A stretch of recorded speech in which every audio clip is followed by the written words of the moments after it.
पहला मंजर आंसू और एक करिश्मा। अल्लाह के नबी हजरत मूसा अलैहिस्सलाम सफर पर थे। रास्ते में उन्होंने एक शख्स को तन्हा गहरी उदासी में आंखों में आंसू लिए बैठे देखा। हैरत की बात यह थी कि उसी वक्त एक खूबसूरत परिंदा आया जिसकी चोंच में ताजे अंगूर थे। परिंदे ने वो अंगूर उस रोटे हुए शख्स के सामने रखे और वहां से उड़ गया। मूसा अलैहिस्सलाम ने उस शख्स से पूछा, तुम कौन हो और क्यों इतने गमगीन हो?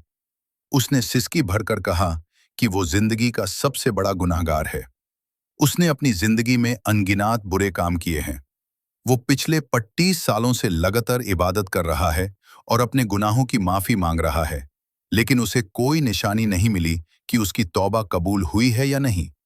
उसने मूसा अलैहिस्सलाम से दरख्वास्त की कि वो अल्लाह से इस बारे में सवाल करें। दूसरा मंजर नाकामी की वजह। हजरत मूसा अलैहिस्सलाम ने अल्लाह ताला से उस शख्स के बारे में पूछा। अल्लाह का जवाब मूसा अलैहिस्सलाम के लिए हैरतकुन था। आए मूसा, इस बंदे की तौबा सिर्फ खुद के लिए थी। ये खुदगर्ज है। इसने कभी अपने सिवा किसी और की परवाह नहीं की। यहां तक कि वो परिंदा जो रोज इसके लिए फल लाता है, इसने कभी उससे ये भी नहीं पूछा कि तुमने खुद कुछ खाया या नहीं। इसी खुदगर्जी की वजह से इसकी तौबा अभी तक कबूल नहीं हुई। तीसरा मंजर नेकी का सिला और एक आखिरी मौका। जब मूसा अलैहिस्सलाम ने अल्लाह का पैगाम उस शख्स को सुनाया तो वो और ज्यादा टूट गया। उसने फिर सवाल किया, जो 25 साल मैंने इबादत की है, क्या उसका कोई सिला मिलेगा? अल्लाह ताला का हुक्म आया कि उस शख्स को एक दुआ मांगने का हक दिया जाता है, मगर वो माफी के सिवा कुछ भी मांग सकता है। शख्स कुछ देर तक गहरी सोच में डूबा रहा। ये उसकी जिंदगी का सबसे आखिरी और बेहतरीन मौका था।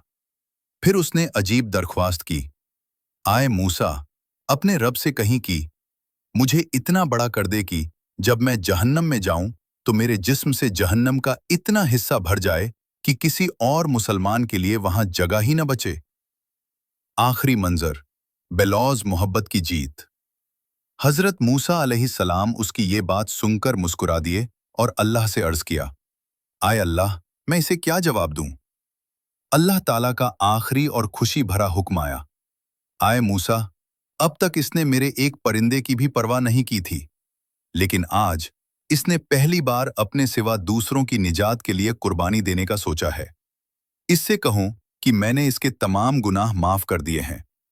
ये कहानी इंसानियत और बेलौज मोहब्बत की ताकत को दर्शाती है।